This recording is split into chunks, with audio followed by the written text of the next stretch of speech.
They thought his frayed coat signaled senility, and my silence meant submission. Elena raised her champagne, mocking the trembling old man, clutching a cheap fountain pen in the corner. She had no idea that the ink flowing from that nib was not tears of helplessness, but the current of $7 billion changing hands. The one who laughs last is not the loudest, but the one holding the pen. My name is Valeria Greystone, and at 28 years old, I had already learned that the most dangerous predators in Chicago did not stalk the alleyways of the South Side, but sat in the front pews of cathedrals, wearing Italian silk and waterproof mascara. The funeral of my father, the CEO of Sterling Meridian, was not a ceremony of grief.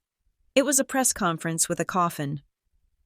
The air inside the cathedral was thick with the scent of white lilies, a smell so cloying and sweet it made my stomach turn, masking the underlying stench of ambition that radiated from the mourners. I stood in the shadows of the nave, tucked behind a marble pillar, watching the performance of the century. Elena Sterling stood at the very center of the spectacle. My stepmother looked like a tragedy carved out of obsidian. She wore a black dress that clung to her figure with inappropriate desperation, topped with a veil of intricate lace that surely cost more than the college tuition she had refused to pay for me. Every few minutes, she would dab at her dry eyes with a handkerchief, timing the gesture perfectly with the flash of the press cameras sanctioned at the perimeter. I watched her with the cold detachment of a scientist observing a specimen. To the world, she was the grieving widow, the shattered half of a power couple that had ruled the city's skyline. To me, she was the woman who had spent the last decade slowly isolating my father from everyone who actually loved him, pruning his life like a bonsai tree until she was the only branch left. When the service paused for a musical interlude, the choir's voices rising in a haunting rendition of Amazing Grace, I saw Elena lean toward her personal assistant. The camera lights had dimmed momentarily. Her posture shifted instantly. The slump of devastation vanished, replaced by the rigid spine of a general. I was close enough, thanks to the acoustics of the vaulted ceiling, to hear her whisper. She did not ask for water. She did not ask for a moment of privacy. Tell the caterers that if the champagne is not chilled to exactly 45 degrees, I will sue them for breach of contract, she hissed, her voice a razor blade wrapped in velvet. And get the board members into the VIP room immediately after the burial. I want the merger talk silenced before the dirt hits the casket. She snapped back into character the moment a photographer adjusted his lens, her head bowing in practiced sorrow. It was masterful. It was repulsive. I remained an observer. I had not been invited to sit in the family section. The usher, a young man with a nervous tic, had checked his clipboard 3 times when I arrived. He had looked at me, then at the empty seat next to Elena, and then down at the floor. "I am sorry, Miss Greystone," he had mumbled, sweating in the air-conditioned chill. "The seating chart was approved by Mrs. Sterling personally. You are listed under general acquaintances." General acquaintances, the biological daughter of the deceased, relegated to stand behind the mid-level managers and the distant cousins who had only shown up hoping for a mention in the will. I did not argue. I did not make a scene. I simply walked to the side, leaning against the cold stone, and watched them bury a version of my father I barely recognized. The service was winding down, moving towards the dismissal, when a disturbance at the heavy oak doors at the back of the cathedral broke the solemn rhythm. The heavy thud of the doors swinging open echoed through the silent hall. Heads turned.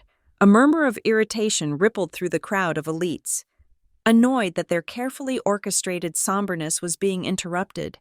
I turned to look, and my heart, which had been encased in ice all morning, finally cracked. It was a taxi driver, looking apologetic, holding the door open, and stepping out of the yellow cab, blinking against the gloom of the cathedral interior. Was my grandfather. Arthur Greystone looked small. That was the first thing that hit me. The man who had built the foundations of our family, who had told me stories of steel mills and railroads when I was a child, now looked like a gust of wind could scatter him. He was wearing a suit that was aggressively out of style. A brown polyester three-piece from the 1970s with lapels wide enough to land a plane on. The fabric was worn at the elbows, shiny with age. He clutched a fedora in his hands, twisting the brim anxiously. He took 2 steps inside and was immediately intercepted. 2 private security guards, massive men with earpieces who looked more like bouncers than ushers, stepped in his path. They did not see the patriarch of the Greystone line. They saw a confused, impoverished old man who had wandered in from the cold to beg for change. "Sir, you need to leave," one of the guards said, his voice carrying over the low hum of the organ. "This is a private event." "I am here for my son." Arthur's voice was thin, trembling. He looked around, his eyes clouded, searching the sea of black coats for a familiar face. "Is this where Robert is? I brought him his favorite." He patted his pocket, where a bulge suggested a packet of candy or perhaps a small flask. "You need to clear the exit, sir," the guard said, placing a heavy hand on Arthur's shoulder. The gesture was dismissive, physical. He began to push my grandfather back toward the rain-slicked pavement outside. The crowd watched with a mixture of amusement and disgust. I heard a woman in front of me, the wife of a bank vice president, whisper to her neighbor, "How did security let a homeless man get this close? It is absolutely disgraceful." Blood rushed to my ears, drowning out the organ music. I pushed off the pillar. I did not walk, I marched. My heels clicked a sharp staccato on the marble floor. A sound of violence that cut through the whispers. I bypassed the rows of general acquaintances, ignored the startled looks of the board members, and shoved past the usher who had denied me my seat. "Take your hands off him," I commanded. My voice was not loud, but it projected with a force that made the security guard flinch. The guard hesitated, looking at me. "Miss, this individual is causing a disturbance." "This individual," I said, stepping between the guard and my grandfather, "is Arthur Greystone, the father of the man in that casket, and if you touch him one more time, I will have you charged with assault before the sun sets." The guard pulled his hand back as if burned. The name Greystone meant something, even if the man wearing it looked like he had lost everything. I turned to my grandfather, up close. He smelled of peppermint, old paper, and the faint, distinct scent of mothballs. His eyes, pale blue and watery, found mine. He looked confused, his mouth opening and closing slightly. "Valeria," he whispered. "Is that you, little Val? You look so grown up. Did I miss the party?" "No, Grandpa," I said softly, my throat tightening. I reached out and took his hands. They were cold and rough, the skin like parchment over bone. I didn't care about the polyester suit. I didn't care that he had arrived in a taxi while everyone else arrived in limousines. He was the only real thing in this entire building. "You are right on time." I tucked his arm through mine. "Come on. You are sitting with me." As I turned to lead him further into the room, I found our path blocked. Elena had descended from her throne at the front. She glided down the aisle, her entourage trailing a few steps behind. She stopped 5 feet away from us, her gaze sweeping over Arthur with the same revulsion one might look at a stain on a silk carpet. The cathedral went silent. Everyone wanted to see the widow confront the intruder. "Valeria," Elena said, her voice dripping with fake concern that barely masked the venom underneath. "What are you doing? This is a solemn occasion, not a shelter charity drive." "I am seating my grandfather, Elena," I replied, holding Arthur's arm tighter. "Or did your seating chart forget the man who gave my father life?" Elena laughed. It was a short, sharp sound, like glass breaking. She looked at the guests, inviting them to share in the joke. "Oh, honey, look at him. He does not even know where he is. He thinks he is at a birthday party." She gestured to Arthur's confused smile. Then she stepped closer, lowering her voice so only the immediate circle could hear, dropping the mask entirely. "Get him out of here. He is an embarrassment. Look at that suit. He smells like a thrift store." "He stays," I said, my voice shaking with suppressed rage. He is disrupting the live stream, Elena hissed. Our stock dropped 2 points this morning just on the rumor of leadership instability. I will not have a senile old man drooling on the front row ruining the company image. Sterling Meridian represents the future. Valeria, this. She gestured at Arthur with a manicured hand. This is the past, and it is pathetic. She turned to the head of security. Escort Mr. Greystone to the kitchen area. Give him a plate of food if you must, but keep him out of sight until the press leaves. The cruelty was so casual, so absolute. She wasn't just rejecting him, she was erasing him. I felt Arthur stiffen beside me. The trembling in his arms seemed to stop for a microsecond.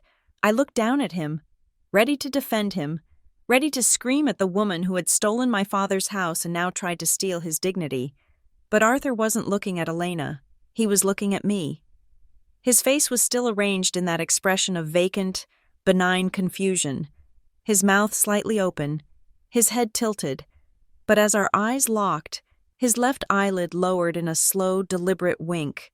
It was so quick I almost missed it. A spark of sharp, piercing intelligence flashed in those watery blue eyes and then vanished instantly, replaced once again by the fog of senility. He squeezed my arm, not with the weak grip of an invalid, but with a brief, reassuring pressure that felt like iron. Play the game, the squeeze said. My heart hammered against my ribs. He wasn't lost. He wasn't gone. He was hiding. He was wearing his own mask, one far more effective than Elena's veil. I took a deep breath, forcing my shoulders to relax. If he was playing a part, I would not ruin his performance. I will take him to the back, I said, my voice icy. But I am staying with him. We will not bother your precious live stream. Elena sneered, satisfied with her victory. Good. See that you do. And try to do something about his tie. It is crooked. She turned on her heel, signaling for the procession to continue. The organ music swelled again, drowning out the awkward moment.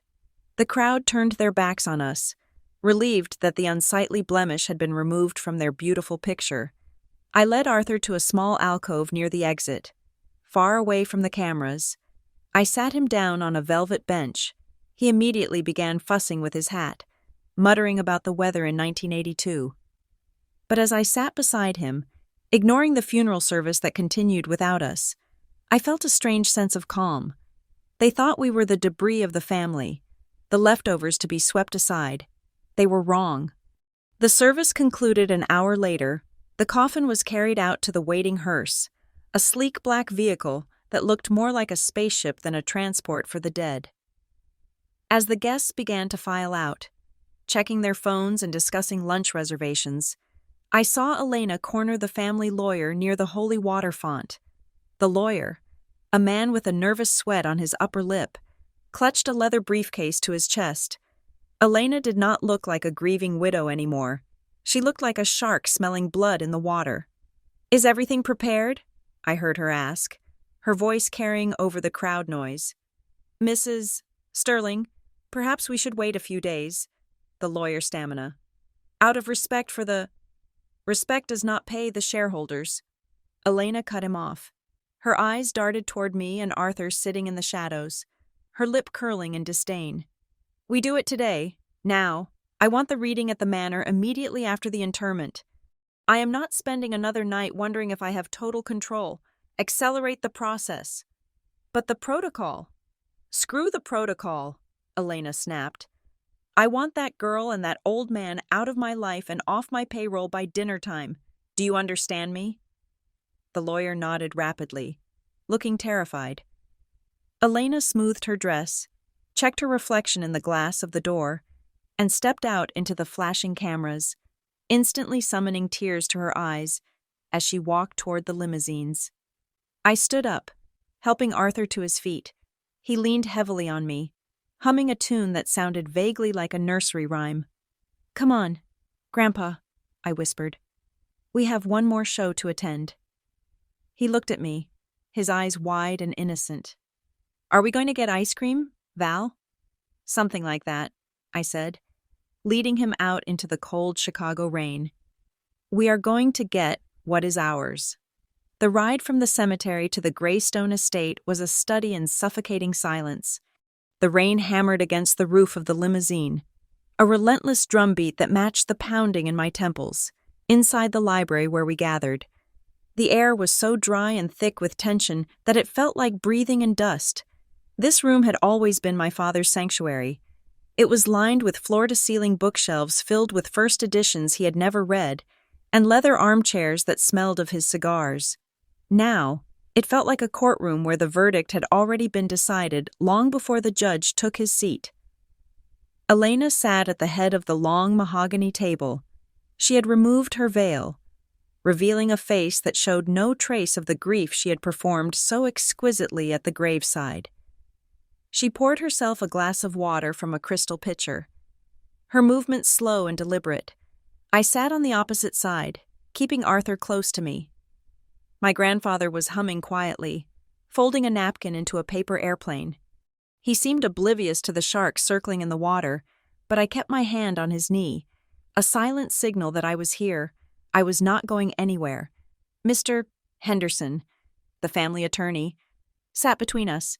He was a man with a spine made of gelatin, sweating profusely despite the climate control set to a chilly 68 degrees. He refused to meet my eyes as he shuffled a stack of documents. "Shall we begin?" Elena asked. It was not a question. It was a command. "Yes, Mrs. Sterling," Henderson stammered. He cleared his throat, the sound wet and nervous. "We are here to read the last will and testament of Robert Greystone. I must inform you that this document supersedes all previous versions. It was notarized and signed on January 26th, 3 days prior to Mr. Greystone's passing." My stomach dropped. January 26th. My father had been in a morphine-induced haze that day, barely able to recognize me, let alone comprehend complex legal documents. "He was not lucid," I said, my voice cutting through the room. "He did not know what day of the week it was, let alone what he was signing." "The medical staff certified his competence," Elena said smoothly, examining her manicure. "Do not be tedious. Valeria, let the man read." Henderson adjusted his glasses and began to read. The legal jargon twisted in the air, transforming a lifetime of work into cold, hard assets to be distributed. "To my loving wife, Elena Sterling," Henderson read, his voice gaining a little more strength as he recited the parts he knew would please the woman paying his retainer. "I bequeath the entirety of my real estate holdings, including the Greystone Manor in Chicago, the vacation estate in Aspen, and the villa in Tuscany. Furthermore, I transfer to her my 51% controlling interest in Sterling Meridian, granting her full executive authority over the corporation and its subsidiaries." I watched Elena. She did not smile. She simply nodded, as if acknowledging the delivery of a package she had ordered months ago. "And," Henderson continued, "I grant her access to all liquid assets, stocks, and bonds held in the primary family trust, totaling an estimated $450 million. The numbers hung in the air. $450 million. It was an empire, and it had just been handed to a woman who viewed the company as nothing more than a personal piggy bank. "Regarding my daughter, Valeria Greystone," Henderson said, and then he paused. He took a sip of water. He looked at the paper, then at me, then back at the paper. "Read it," I said. "To my daughter, Valeria." He read, his voice dropping an octave. "I leave my profound hope that she finds her own path. As she is now 28 years old and capable of independence, I feel that providing her with unearned wealth would only stifle her ambition. Therefore, she is excluded from any financial inheritance." I felt the blood drain from my face. It was not about the money. I had my own job. I paid my own rent. It was the rejection. It was the final slap in the face from a father who had allowed himself to be rewritten by his wife. "However," Henderson added quickly, "he has left you a personal bequest, a wooden box containing personal effects found in the attic. He believed you would appreciate the sentimental value." He reached under the table and produced a small, battered wooden box. It was scarred and dusty. The kind of thing you might find at a garage sale for $5. He slid it across the polished mahogany. It stopped in front of me with a hollow thud. I stared at it. This was what I was worth to him. A box of trash. "Is that it?" I asked, my voice trembling with a mixture of hurt and fury. "Yes," Henderson said softly. "That is the extent of the bequest for you." "And what about him?" I pointed to Arthur. "What about the man who built the company my father just gave away? What does his father get?" Elena let out a short, sharp breath, a sound of derision. Henderson turned the page. "Regarding Arthur Greystone," he read, "due to his advanced age and declining mental faculties, it has been determined that he is no longer capable of managing his own affairs or finances. He is to be declared a ward of the estate." "Meaning what?" I demanded. "Meaning," Elena interrupted, leaning forward, her eyes gleaming with malice, "that he is a liability. Your father knew it. I know it. We cannot have a senile old man wandering around this estate, risking injury or embarrassing us when guests are over. So what are you doing with him?" I stood up, my hands gripping the edge of the table until my knuckles turned white. "I have made arrangements," Elena said. "There is a facility in the suburbs, Sunnyvale Care Center. It is cost-effective. They specialize in patients with severe dementia who have no assets. The paperwork is already signed. The van will be here to pick him up at 6 o'clock this evening." Sunnyvale. I knew the place. It was a warehouse for the forgotten. A state-funded nightmare where the staff was underpaid and the patients were medicated into oblivion to keep them quiet. It smelled of bleach and urine and despair. "You cannot do that," I said. "He is your father-in-law." "He is a vegetable in a cheap suit," Elena spat back. "He has no money. Valeria, not a dime. Your father supported him out of pity, and I am done with pity. The charity ride is over." "He is not a charity case," I shouted. "He is a human being. He is Arthur Greystone." "He is a burden." Elena slammed her hand on the table, the crystal glass jumping. "Look at him. He is playing with a napkin while we discuss his life. He does not know who he is. He does not know who we are. I am doing him a kindness by sending him somewhere where people are paid to wipe his chin." I looked down at Arthur. He had stopped folding the napkin. He was sitting perfectly still, staring at the polished wood of the table. For a second, just a second, I saw a muscle in his jaw tighten, a ripple of tension that betrayed the storm beneath the calm. But then he looked up at me, his eyes wide and vacant. "Did we miss the bus?" "Val?" he asked. "I do not want to be late for school." The pain in my chest was so sharp it felt like a physical wound. Elena laughed. It was a cruel, ugly sound. "See?" she said. "He thinks he is 6 years old, and you think he belongs in a boardroom? You think he belongs in this house?" I looked at her. Really looked at her. I saw the fear behind the arrogance. She needed him gone because he was the last link to the truth. She needed me gone because I was the witness. "I will take him," I said. The words came out calm, cold, and absolute. The room went silent. Henderson looked up, surprised. Elena's eyes narrowed. "Excuse me?" she said. "I said I will take him," I repeated. "I will not let you send him to that hellhole. I will take legal custody of Arthur Greystone. He will live with me." Elena leaned back in her chair, a smirk playing on her red lips. "With you? In that shoebox apartment of yours? On your salary? You can barely afford to feed yourself, let alone take care of an invalid who needs round-the-clock supervision. Do you know how much diapers cost? Valeria? Do you know how much medication costs?" "I will figure it out," I said. "Whatever it takes." "You are being an idiot," Elena said. "But fine.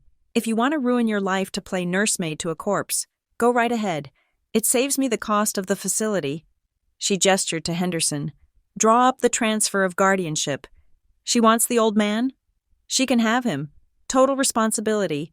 If he falls, if he gets sick, if he dies, it is all on her." The estate washes its hands of him effectively immediately. Immediately, I said. Gladly. I reached out and grabbed the wooden box from the table. It felt light, insignificant. Then I turned to Arthur. Come on, Grandpa, I said gently. We are leaving. Are we going home? He asked. Yes, I said, my voice breaking. We are going home, my home. I helped him stand. He leaned his weight on me, heavy and solid. We walked toward the double doors of the library. My legs felt shaky, but my head was high. I was walking away from the house I grew up in. I was walking away from my father's legacy. I was walking away with $0 to my name and a dependent who would require everything I had, and I had never felt more certain of anything in my life. Valeria, Elena called out. Just as I reached the door, I stopped, but I did not turn around. Do not think you can come crawling back, she said. Her voice was light, victorious. When the medical bills pile up, when you get tired of changing his sheets, do not come knocking on my door. You chose this. You chose poverty. You chose him. I turned then. I looked at her one last time. She was already pouring another glass of water, dismissing us as if we were staff who had been fired. I did choose him, I said. And one day, Elena, you are going to realize that was the only choice that mattered. Get out, she sneered. Take your trash and get out. I opened the heavy doors. The hallway was dark. The servants were nowhere to be seen, likely hiding until the Queen finished her decree. We walked to the front entrance. I opened the main door and the cold air of Chicago hit us. It was still raining. I did not have an umbrella. I did not have a car waiting. I would have to call a rideshare. As we stepped onto the porch, the heavy oak door behind us did not just close. It slammed shut with a finality that echoed in my bones. I heard the lock turn. We stood there for a moment, sheltered by the overhang but shivering in the damp air. I looked at Arthur. He was shivering too in his thin polyester suit. I am sorry, Grandpa, I whispered. I am so sorry. I do not have much. It is going to be hard. He looked at me. The rain dripped from the eaves of the porch, creating a curtain of water in front of us. He reached into his pocket and pulled out the paper airplane he had made from the linen napkin. He held it up, inspecting the wings. Then, he leaned in close to me, shielded from the view of the security cameras and the prying eyes of the staff inside. His voice dropped the wavering, high-pitched tone of the senile man. It became the low, gravelly rumble of the titan who had built skyscrapers. Hard is good, Valeria, he murmured, his eyes locking onto mine with terrifying clarity. Steel is forged in fire, not in comfort. Let her have the house.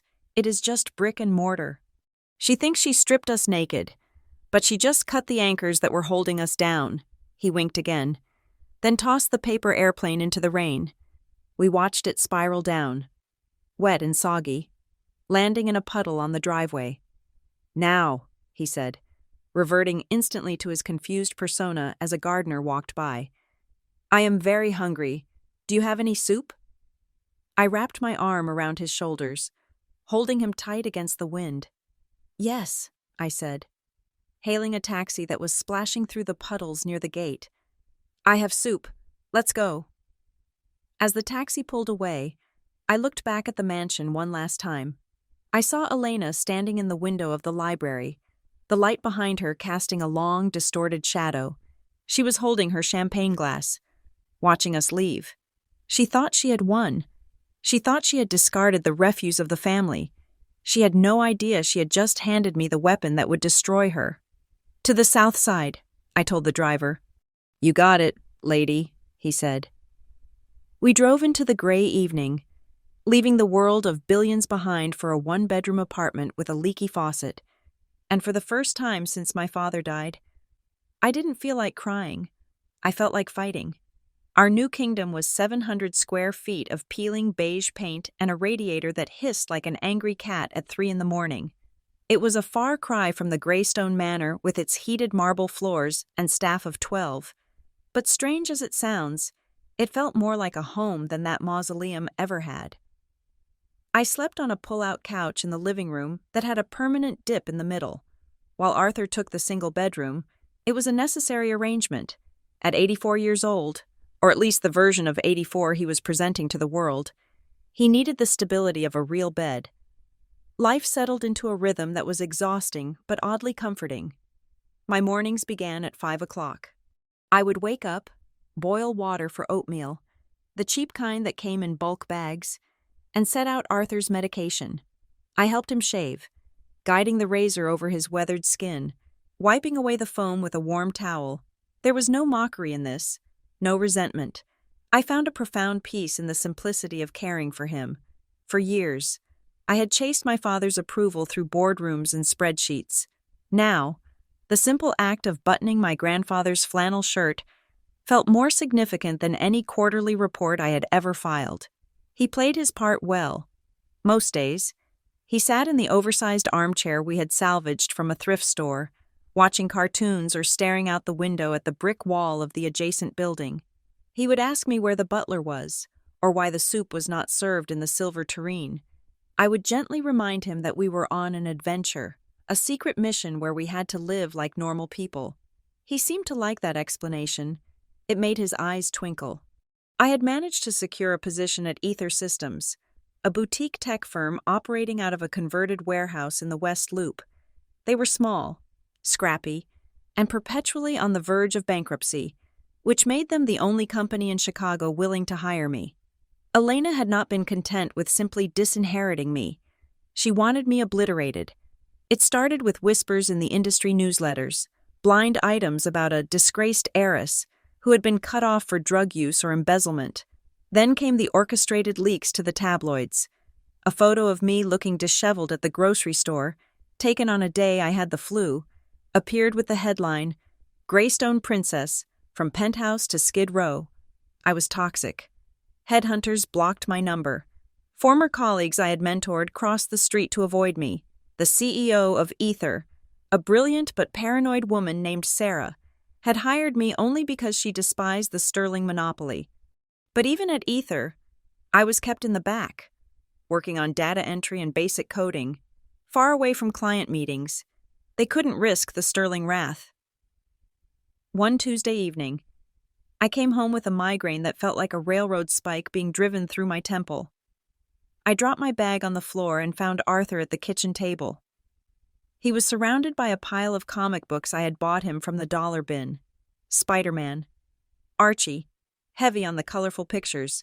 The small television in the corner was tuned to the financial news network. I reached for the remote to turn it to a game show, assuming he had left it on by mistake. "Leave it," Arthur said. I froze. His voice wasn't the high, reedy whine he usually used. It was flat and distracted. "Grandpa?"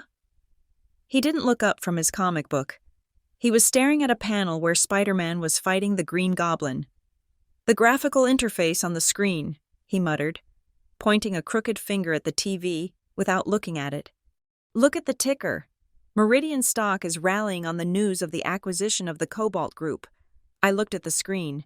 Indeed, the ticker showed Sterling Meridian up 4%. Elena was buying a smaller logistics company to boost quarterly projections.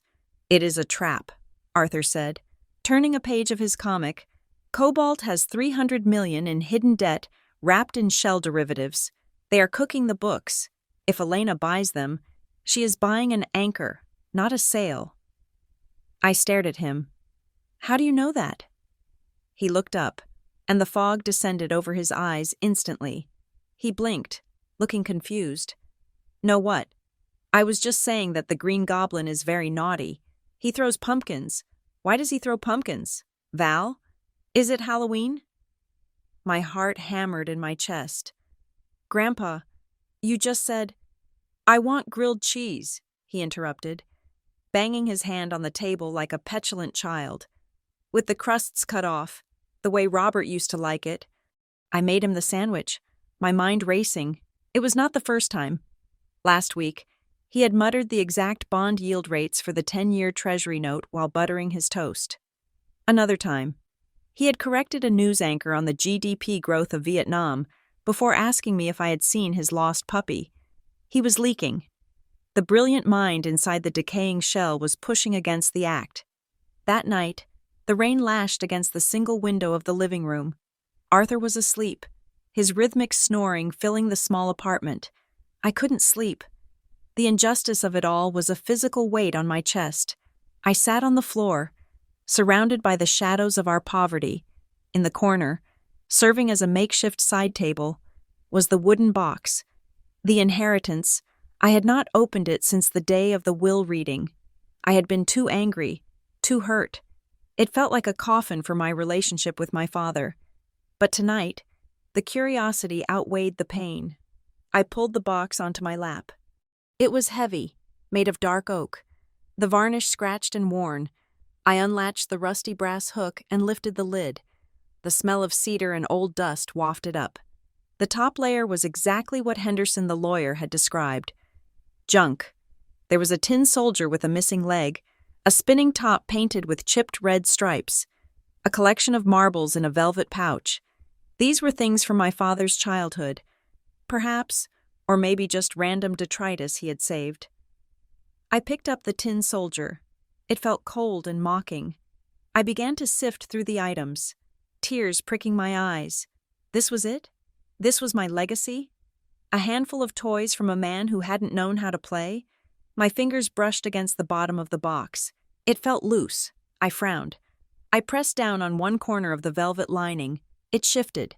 My pulse quickened. I took a letter opener from the table and wedged it into the seam, prying upward, with a soft pop. The false bottom lifted. There was no gold, no diamonds, no stack of cash that would solve our rent problems. Lying in the hidden compartment were just two items. The first was a heavy, silver key. It was old-fashioned, intricate, with a cross-shaped head. Stamped into the metal was a number, 704, and a logo I recognized immediately. The crest of the Zurich Kantonalbank. A safety deposit box key. The second item was a notebook. It was a black moleskin. The leather cover cracked and peeling, held together by a thick rubber band. I set the key aside, my hands trembling, and picked up the notebook. I opened it. The pages were yellowed, filled with dense, angular handwriting in blue ink. It was not my father's handwriting. My father's script had been large, looping, and pompous. This handwriting was sharp, precise, and aggressive. It was Arthur's. I turned to the first page. The date at the top read, October 14th, 1974. I began to read. Robert is a good boy, but he has the spine of a jellyfish. He mistakes extravagance for power. I have built this company from the mud up, brick by brick, deal by deal. I cannot let his incompetence, or the greed of the vultures he surrounds himself with, dismantle my life's work. I flipped through the pages. It was not a diary. It was a manual, a history, a confession. It detailed every major deal Sterling Meridian had ever made. But the narrative was different from the one in the business textbooks. The history books said my father, Robert Greystone, had founded the modern iteration of the conglomerate in the 80s. The notebook told the truth. June 1985, I have agreed to step back into the shadows. The public loves a young face. Robert will be the CEO. He will wear the suits. He will cut the ribbons. But to ensure the company survives his inevitable mistakes, I have created the structure. I turned the page, my breath catching in my throat. The voting trust. I have not transferred the Class A shares to Robert. I have transferred the economic benefits only, the voting rights, the ultimate ownership of the foundation, remain in the trust. The trust is revocable only by the grantor, me. I stopped reading. The room seemed to spin. In corporate law, a voting trust meant that while the beneficiary, my father, received the dividends and the money, the trustee, Arthur, retained the actual power to control the company. If this notebook was accurate, my father had never actually owned Sterling Meridian. He had been a glorified manager, a figurehead, and if he didn't own it, he couldn't leave it to Elena. I looked at the date of the last entry. It was from 2 months ago, just before my father's final decline. The wolves are circling. Elena thinks she has won the long game. She has drugged Robert with luxury until he is blind. She thinks I am a harmless old fool. Let her think it. A hunter does not reveal his trap until the beast is fully inside. I closed the book. The silence of the apartment was deafening. My father had been a puppet. Elena was fighting over a kingdom that was actually a rental. I looked toward the bedroom door. The snoring had stopped. I stood up, clutching the notebook to my chest, and walked to the doorway. Arthur was sitting up in bed. The moonlight from the street lamp outside filtered through the blinds, casting stripes of light and shadow across his face. He didn't look like a confused octogenarian. He sat with his back straight, his hands resting calmly on the duvet. He was looking right at me. The mask was gone. There was no vacant stare, no slack jaw. His eyes were sharp, lucid, and burning with a cold, hard intelligence. "You found it," he said. His voice was steady, deep, the voice of the man who had terrified labor unions and competitors for half a century. "Grandpa," I whispered, holding up the book. "Is this true? Do you still own it all?" He reached out and turned on the small bedside lamp. The yellow light flooded the room. He adjusted his flannel pajamas, looking for a moment like he was adjusting a three-piece suit. "Ownership is a tricky concept. Valeria," he said. "People think it is about whose name is on the door. It is not. It is about who holds the key to the lock." He nodded at the silver key I had left on the living room floor. "Why?" I asked, stepping into the room. "Why let Elena humiliate you? Why let her throw us out? Why live here, eating oatmeal and sleeping in a twin bed, when you could have crushed her with a phone call?" Arthur smiled. It was not a nice smile. It was a smile that promised retribution. "Because, my dear," he said softly, "if you strike a snake while it is in the grass, you might miss. You have to wait until it rears up, until it thinks it is safe, until it exposes its belly." He gestured for me to sit on the edge of the bed. "Elena is greedy," he continued. "Greed makes people predictable, but it also makes them dangerous. I needed to know if you were strong enough to survive without the money. I needed to know if you were Robert's daughter or mine." He placed a hand on my cheek. It was warm. "You carried me out of that house, Valeria. You didn't ask for a dime. You just took the old man and left. That was the moment you earned the inheritance. Not the money, the burden." "So what do we do?" I asked, feeling a fire ignite in my chest that matched the one in his eyes. He picked up a glass of water from the nightstand, took a sip, and then looked at me with a mischievous glint that was entirely his own. "We wait," he said. "We let her eat. We let her think she is the queen of the jungle." He leaned back against the pillows, the shadow of the senile old man starting to creep back into his posture as he prepared to sleep. But the words he spoke were razor sharp. "That female wolf is trying to swallow an elephant without knowing how hard its bones are," he murmured, closing his eyes. "She is going to choke, Valeria, and when she starts to choke, we are going to be there to tighten the noose." He pulled the blanket up to his chin. "Now, turn off the light. We have to wake up early. I want to buy some stock in that soup company you like. I have a feeling their third-quarter earnings are going to be surprising." I turned off the light. I walked back into the living room, but I didn't sleep. I sat in the dark, clutching the notebook, listening to the radiator hiss, but it didn't sound like a cat anymore. It sounded like a steam engine, building pressure, ready to explode. It took less than 6 months for Elena Sterling to prove that a person can wear a $5,000 suit and still be completely incompetent. While Arthur and I navigated the intricacies of coupon clipping and public transit, the empire my family built was suffering from a hemorrhage that no amount of PR spin could staunch. The financial papers, which I read religiously every morning on my commute to Ether Systems, chronicled the disaster in real time. It was like watching a car crash in slow motion. Only the car was made of gold, and the driver was too busy checking her makeup in the rearview mirror to notice the cliff. Under Elena's leadership, the culture of Sterling Meridian shifted from innovation to vanity. She treated the CEO position not as a job, but as a lifestyle brand. Her first major executive order was not a strategic pivot or a cost-saving measure. It was a $12 million renovation of the executive suites, replacing the classic oak paneling with Italian marble and installing a private spa for executive wellness. Meanwhile, the company's stock, the ticker symbol SM, began a steady, nauseating slide downward. It dropped 10% in the first quarter, another 15% in the second. The market reacted not just to the numbers, but to the exodus of talent. Elena, paranoid and insecure about her lack of actual business acumen, began a purge. She fired the chief financial officer, a man who had worked with my grandfather for 30 years. Because he dared to correct her during a board meeting regarding the difference between revenue and net profit, she replaced him with a young, slick yes-man from a boutique firm who had more hair gel than experience. The engineers, the project managers, the people who actually knew how the machines worked, they were slowly pushed out or left in disgust. In their place came a legion of sycophants, people who were hired because they complimented Elena's dress sense rather than her business strategy. "She is cutting the muscle to feed the parasite," Arthur noted one evening. We were eating pasta with jarred sauce. He was casually glancing at the quarterly report I had printed out for him.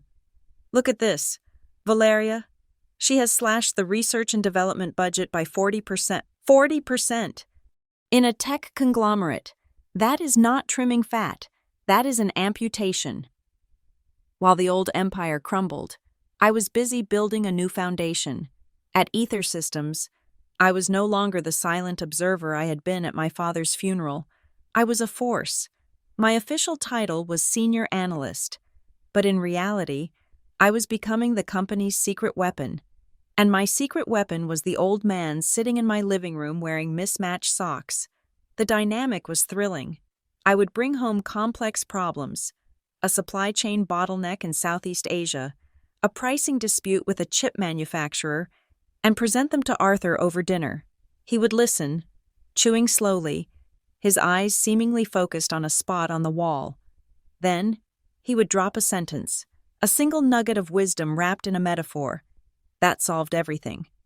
"The supplier is not stalling because of a shortage," he told me once when Ether was panicking about a delay in silicon wafers. "He is stalling because he is leveraged on the currency exchange. Offer to pay him in Swiss francs instead of dollars, and the shipment will be on a boat tomorrow." I pitched the idea to Sarah, my boss. She looked at me like I was a sorcerer. We made the offer. The shipment arrived 3 days later. By the 5th month, I had been promoted to Director of Strategic Operations. I had my own office, a modest raise, and for the first time in my life, respect that belonged solely to me. I was not Valeria Greystone. The heiress, I was Valeria, the closer. But Elena was not done destroying my past. The breaking point came on a Tuesday in November. I was in the middle of a meeting when my phone buzzed with a news alert. Then another, then a third. Sterling Meridian to divest Clean Energy Division in shock move. I froze. The room fell silent as I stared at the screen. The Clean Energy Division was not just a department, it was the heart of the company. It was the project my father had loved most. The one thing he and Arthur had built together during the good years. It held the patents for the next generation solar cells. The wind turbine technology that was supposed to power the future. It was the only part of the company that was actually profitable and ethically sound. And Elena was selling it. I left work early. I ran the 4 blocks to the train station, my chest heaving, when I burst into our apartment. Arthur was standing in the middle of the living room. He was not sitting in his chair. He was not reading a comic book. He was standing by the window, his hands clasped behind his back, looking out at the gray Chicago skyline. The television was blaring the news. An anchor was discussing the fire sale of the Greystone legacy assets to a foreign competitor for a fraction of their true value. "Grandpa," I breathed, closing the door behind me. Arthur turned. His face was terrifying. I had seen him angry before, in the old days, when a competitor tried to undercut him. But this was different. This was a cold, glacial rage. The senile old man mask had been incinerated by the heat of his fury. "She is selling the seed corn," Arthur said, his voice low and vibrating with intensity. "She is burning the furniture to heat the house because she does not know how to chop wood." He walked over to the table where the newspaper lay open. "She needs cash, her lifestyle, the debts she has accrued trying to prop up the stock price with buybacks she is drowning. Valeria, and in her panic, she is cutting the only lifeline the company has." He slammed his hand down on the table. "That technology was for the next 50 years. It was for you. It was for the world. And she is trading it for a quarterly earnings bump so she can buy another yacht." He looked at me, his blue eyes blazing. "I am done waiting. The lesson is over." "What do you mean?" I asked. "I mean it is time to take the school ruler and wrap her across the knuckles," he said. "She thinks she owns Sterling Meridian because she holds the title. She thinks possession is 9/10 of the law." He reached into his pocket and pulled out the silver key I had found in the box months ago. He held it up, the metal catching the dim light of the apartment. "Go to the bank, Valeria," he commanded. "Go to the vault, retrieve the document. It is time she learned the difference between a tenant and the landlord." "The voting trust," I whispered. "The voting trust," he confirmed. "Bring it to me. We have a party to crash." I took the key. It felt heavy in my hand. Heavier than steel should feel. It felt like judgment. The next morning, I took a personal day. I dressed in my best suit, the one I had saved from my old life, and took a cab to the financial district. I did not go to the headquarters of Sterling Meridian. I went to the unassuming limestone building on LaSalle Street that housed the private client services of the Zurich Cantonal Bank affiliate. The atmosphere inside was hushed, smelling of old money and silence. I approached the desk. The clerk, a man who looked like he had been born wearing a tie, looked at me with polite disinterest until I placed the silver key on the marble counter. His eyebrows shot up. He typed the number 704 into his terminal. His demeanor changed instantly from polite to reverent.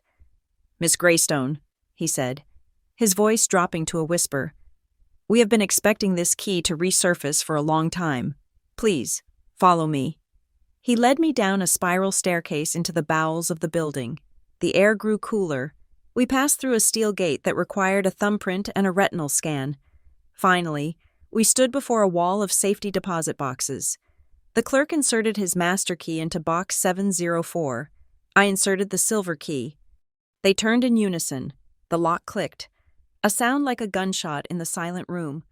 The clerk slid the long metal drawer out and carried it to a private viewing room. "I will leave you," he said, closing the door. I was alone. My hands were shaking. I took a deep breath and opened the lid of the metal box. It was not empty. Inside, resting on a bed of black velvet, was a single, thick envelope sealed with red wax. The wax bore the imprint of my grandfather's personal ring. I broke the seal. I pulled out the documents. They were legal papers, printed on heavy, watermarked bond paper. The date at the top was September 14th, 1985. Irrevocable Voting Trust Agreement. I read the text, my eyes scanning the dense legal paragraphs. It was exactly as the notebook had described, but seeing it in official legalese made it real in a way the handwritten notes never could.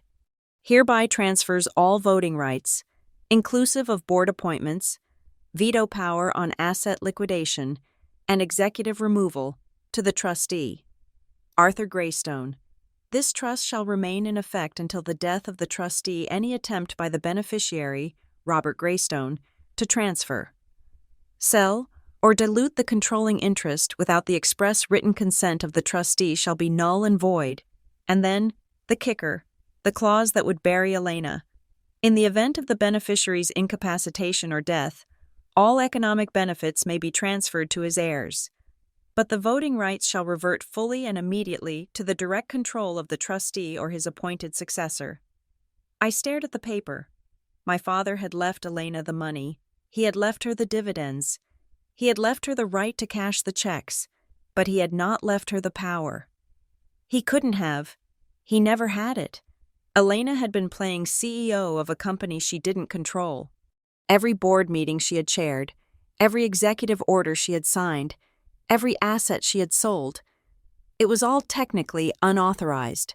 She was an imposter, and she was about to sell the clean energy division. I looked at the signature at the bottom of the page. Arthur Greystone, signed in bold, black ink, and below it, my father's signature, smaller, loopier, submissive. I carefully placed the documents back into the envelope. I put the envelope in my leather satchel and locked the box.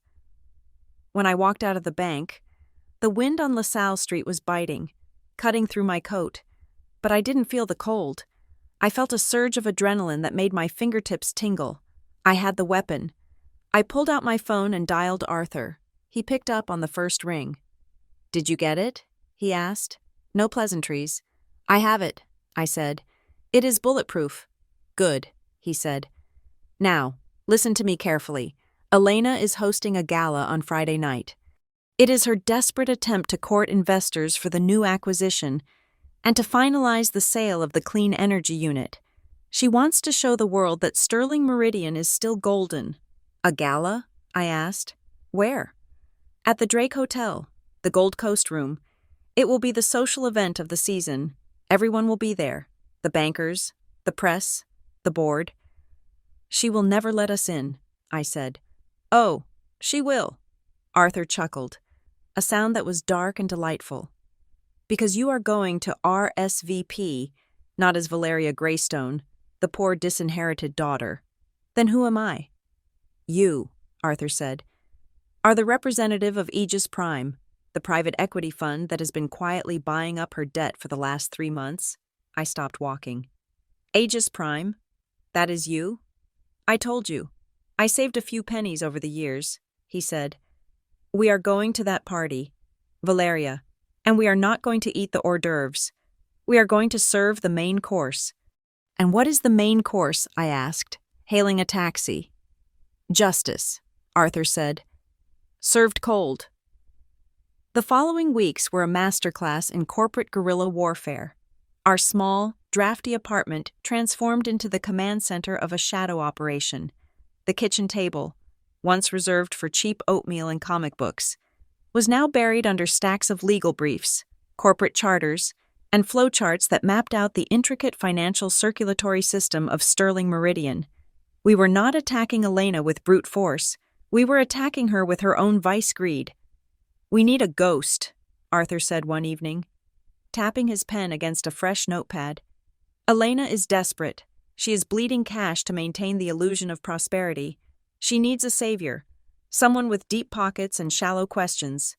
So, we created Aegis Prime, on paper.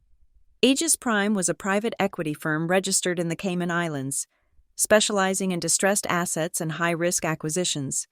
In reality, it was a shell entity funded by the accumulated dividends of Arthur's personal trust, money that had been quietly compounding in Swiss accounts for 40 years. Untouched and unnoticed, it was a substantial war chest, enough to make a noise that Elena could not ignore. We hired a law firm from New York, sharks in three-piece suits who had no idea who was actually signing their paychecks, to present the offer. The proposal was designed to be irresistible to a drowning woman. Aegis Prime offered to purchase the clean energy division for $300 million, a figure that was significantly higher than the current market valuation. It was the kind of number that would allow Elena to pay off her creditors, renovate another wing of the manor, and silence the board of directors for at least 2 quarters. But the devil, as Arthur liked to say, was not in the details. It was in the definitions. I spent 3 nights drafting the acquisition agreement. It was a dense, 70-page document filled with the kind of suffocating legal jargon that makes eyes glaze over after the second paragraph. I knew Elena. She did not read contracts. She read the executive summary, checked the dollar amount on the final page, and signed her name with a flourish. "Here is the trap," I told Arthur, pointing to Clause 14, Section B on page 52. The clause was titled, "Warranty of Title and Authority."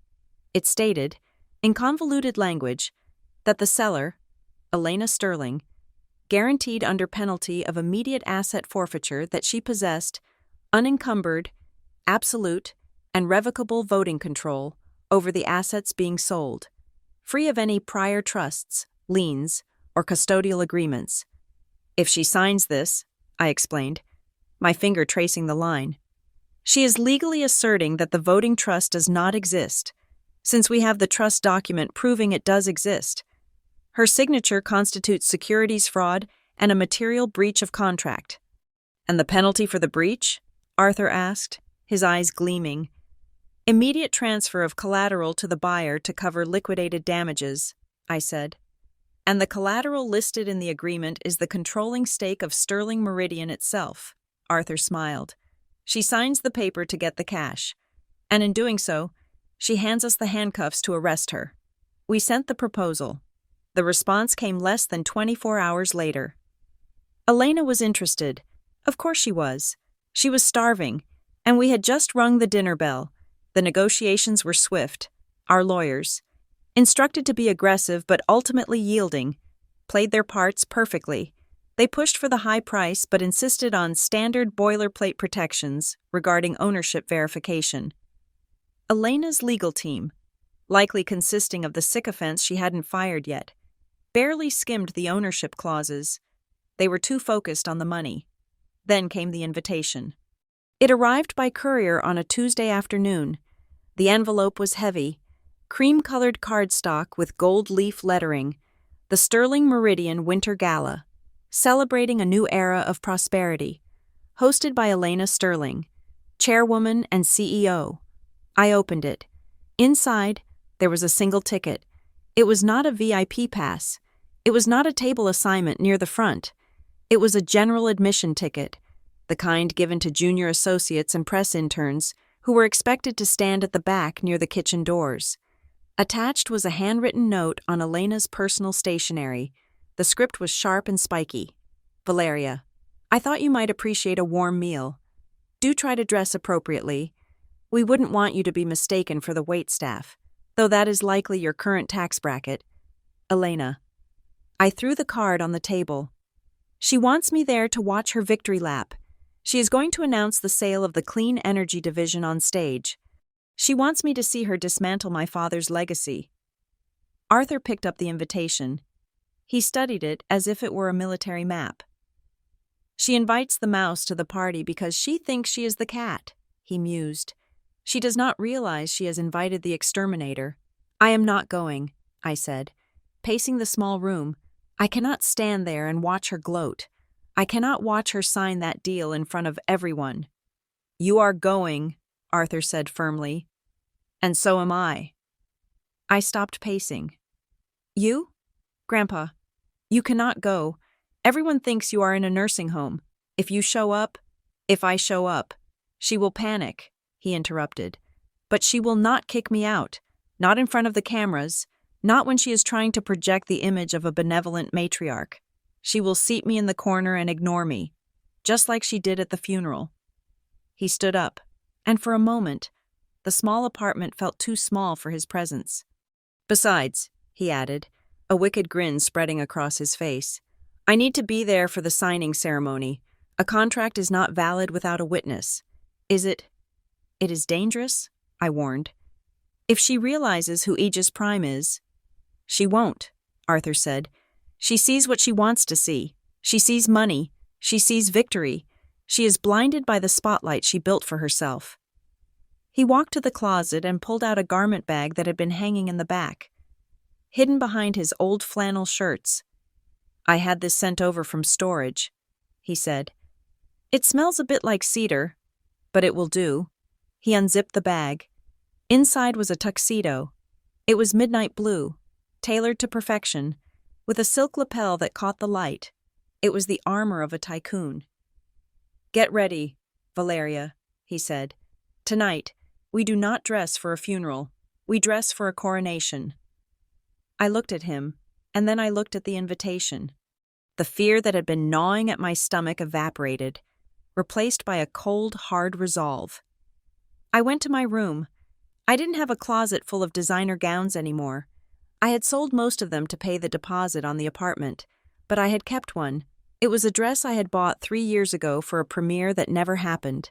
It was not black, it was not white, it was crimson, a deep, blood-red silk that draped like liquid fire. It was a dress that demanded attention. It was a dress that said, I was not mourning, I was hunting. I put it on. I pulled my hair back into a severe, sleek bun. I applied my makeup with the precision of a surgeon's sharp-winged eyeliner, dark red lips. I looked in the cheap, cracked mirror on the back of the door. The woman staring back at me was not the sad, rejected daughter who had walked out of the mansion in the rain. She was the CEO of Aegis Prime. She was the predator. I walked out into the living room. Arthur was waiting. He had groomed his beard, slicked back his silver hair, and put on the tuxedo. He stood tall, leaning on a cane not for support, but for style. The transformation was absolute. The poor grandpa was gone. Arthur Greystone had returned. He looked at me and nodded approval. Red, he said. A bold choice. It signals danger. It signals blood in the water, I replied.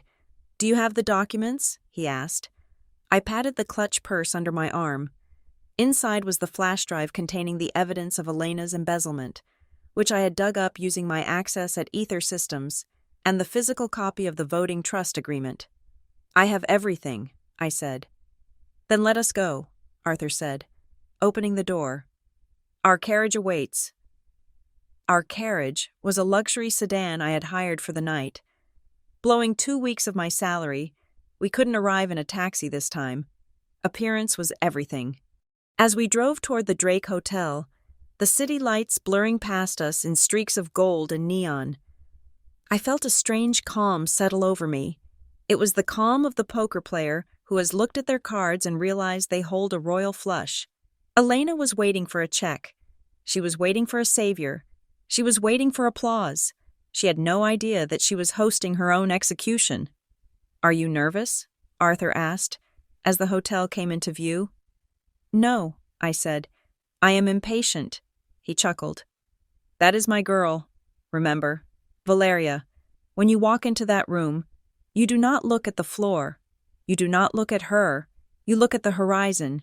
You own the space you occupy. I know, I said.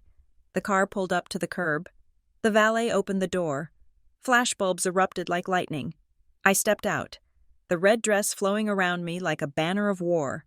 I turned and offered my hand to Arthur. He stepped out, adjusting his cufflinks, and winked at the nearest photographer. We walked up the red carpet. The whispers started immediately. Is that Valeria? Is that the old man I thought they were destitute? My God, look at her dress. I didn't stop. I didn't smile. I walked straight toward the entrance, toward Elena, toward the billions of dollars that were about to change hands. The trap was set. The bait was taken. Now, it was time to snap the jaws shut. The Gold Coast room of the Drake Hotel smelled of desperation and Chanel No. 5. It was a scent I knew well. The olfactory signature of Chicago's elite, when they were terrified of losing their standing but determined to look like they owned the world. To the untrained eye, the gala was a triumph. The chandeliers, massive constellations of crystal, dripped light onto the heads of men in $5,000 tuxedos and women whose necks were weighed down by the GDP of a small island nation. Waiters moved through the crowd like ghosts, carrying silver trays of caviar and flutes of vintage champagne, invisible until they were needed. A string quartet played in the corner, massacring Vivaldi with a frantic tempo that matched the manic energy of the room, but I saw the cracks. I saw the way the board members huddled in tight circles, their eyes darting toward the exits. I saw the forced laughter of the investors who had watched the stock ticker bleed red for 6 months. This was not a celebration. It was a wake disguised as a party. And Elena Sterling was the funeral director trying to convince everyone the corpse was just sleeping. Arthur and I stood at the top of the grand staircase. The entrance was designed for maximum impact, a theatrical descent into the pit of vipers below. Ready? Arthur asked. He looked magnificent, the midnight blue tuxedo fit him as if he had been born in it. He had shaved the white stubble, revealing the strong, square jawline that I had inherited. He stood straight, his cane merely an accessory, not a crutch. "Always," I said. We descended. The reaction was immediate. It started as a ripple near the bottom of the stairs, a hush that spread outward like a contagion. Heads turned, drinks were lowered, the frantic conversation died down, replaced by a murmur of disbelief. "Is that them, the ex-daughter?" And the old man. I thought they were living in a shelter. We reached the floor. The crowd parted, not out of respect, but out of the sheer awkwardness of confronting the people they had exiled. It was the Red Sea of hypocrisy. I kept my chin high, my eyes fixed on a point in the distance. My red dress rustled softly against the floor. A sound like a blade being drawn from a sheath. I felt hundreds of eyes on me, dissecting my appearance, looking for the stain of poverty, the scent of failure. They found neither. We made it 10 feet before the queen arrived. Elena materialized from the crowd of sycophants. She was wearing gold. Of course she was. A shimmering, metallic gown that looked like armor. She held a champagne glass like a weapon, her knuckles white against the stem. She stopped in front of us, blocking our path. Her eyes swept over Arthur, then landed on me. There was no warmth, only a cold calculation assessment. "Valeria," she said, her voice pitched loud enough to carry to the nearby tables. "And Arthur, I must say, I am surprised. I did not think you could afford the taxi fare to get here." A titter of nervous laughter ran through the circle of onlookers. They were her courtiers, trained to laugh on cue. "We managed," I said, my voice smooth and bored. "It is amazing what you can find in the couch cushions." Elena's smile tightened. She stepped closer, invading my personal space. She smelled of expensive wine and anxiety. "And this dress," she said, reaching out to almost touch the silk before pulling her hand back as if afraid of infection. "Vintage, or did you find it at a consignment shop?" "It is a bit loud. Don't you think? For someone in your position—" "My position?" I asked. "The position of a guest who is here on charity," Elena said, her voice dropping to a theatrical whisper that was meant to be overheard. "Look, Valeria, if you came here to beg, you could have just sent an email. I would have had the kitchen pack you a box of leftovers. You did not need to parade your grandfather around in a rented suit to pull on my heartstrings." She turned to Arthur. "You look tired. Arthur, are they treating you well at the facility? I hope the tuxedo rental place did not charge you extra for the stains you are bound to make." Arthur looked at her. He didn't blink. He didn't look angry. He looked at her with the mild, detached amusement of a man watching a monkey try to solve a calculus equation. "The suit is comfortable, Elena," Arthur said. His voice was strong, lacking the tremor he had used for so long. "And the night is young. We are here to witness history." "History," Elena scoffed. "Yes, you are certainly history." She turned to the crowd, raising her voice. "Everyone, please, let us be kind. My stepdaughter and her grandfather have had a difficult year. Let us show them the hospitality of Sterling Meridian. Perhaps someone can point them toward the buffet. I am sure they are famished." The crowd laughed openly now. It was a cruel, braying sound. Men I had known since childhood, men who had played golf with my father, looked at me with pity and disdain. Women who had claimed to be my friends turned their backs, shielding their jewelry as if I might snatch it. "Pathetic," I heard a woman whisper. It was Mrs. Van Doren, a socialite who had once begged me for an internship for her son. "Showing up here like that? Have they no shame?" "She is just looking for a handout," her husband replied. "Elena is a saint for letting them in." I felt a flash of heat in my chest, but I pushed it down. Let them laugh. Let them sneer. Their laughter was the fuel for what was coming. Elena, satisfied that she had sufficiently humiliated us, turned back to me. "Enjoy the food, Valeria," she said, "but do stay in the back. We have serious business to discuss tonight, and I do not want you distracting the investors with your situation." She spun on her heel and marched toward the stage, her golden train trailing behind her like a comet's tail. Arthur leaned in close to me. "She takes the bait," he whispered. "She thinks she is the apex predator because she has the loudest roar." "She is about to lose her voice," I murmured. We moved to the side of the room, near a pillar. A waiter approached, looking hesitant. I took 2 glasses of champagne from his tray and handed one to Arthur. "To the poor relations," I toasted. "To the art of the deal," Arthur replied. The lights in the ballroom dimmed. A spotlight hit the stage, illuminating a podium made of lucite and chrome. The string quartet stopped abruptly. Elena walked into the light. She paused for applause. It came, polite and dutiful. She basked in it, closing her eyes for a second before leaning into the microphone. "Welcome, friends, partners, and distinguished guests," she began. Her voice was practiced, slick with false humility. "This year has been challenging. We have faced headwinds. We have faced doubters. There were those who said the age of sterling meridian was over." She paused for dramatic effect. Her eyes scanned the room, purposely avoiding the corner where Arthur and I stood. "But they did not know my resolve," she continued. "They did not understand that when you cut a diamond, it only shines brighter. Tonight, I am thrilled to announce that we are not just surviving. We are evolving. We are shedding the weight of the past to soar into the future." She gestured to the large screen behind her. The logo of the Clean Energy Division appeared a stylized green leaf inside a gear. "For decades, this division has been our heart," she said. "But hearts can be heavy, and sometimes, to save the body, you must transplant the heart." A murmur went through the room. Even the sycophants knew this was spin. She was selling the crown jewels. "I am proud to announce," Elena's voice rose to a crescendo, "that we have reached a definitive agreement to sell the Clean Energy Division for a sum that will revitalize our capital structure and position us for aggressive growth. This deal secures our future for the next century," she beamed.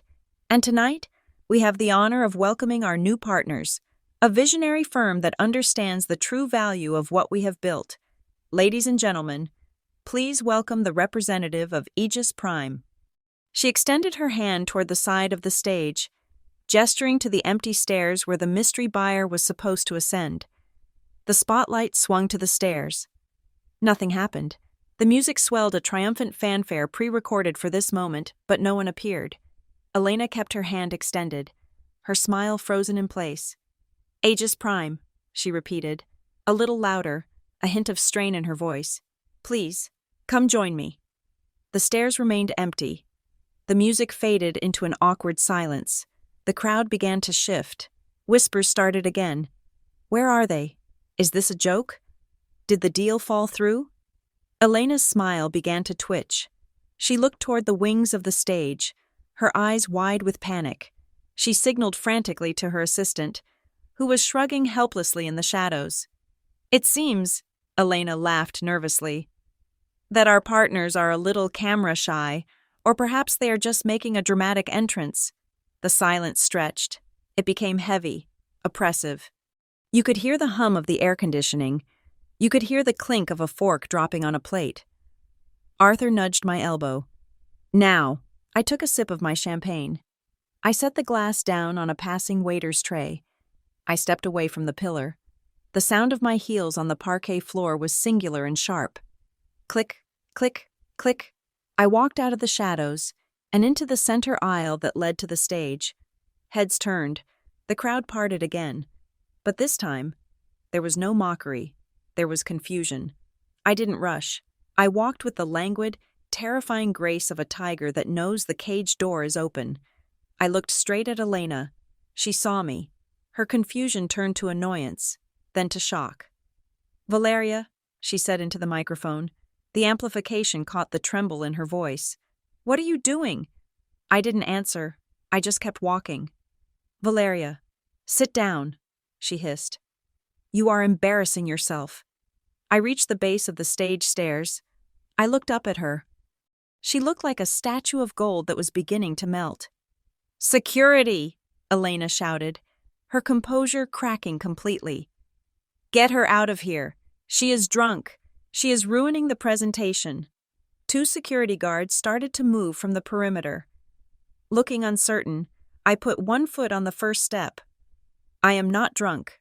"Elena," I said. I didn't have a microphone, but in the dead silence of the room, my voice carried to the back row. "And I am not ruining the presentation."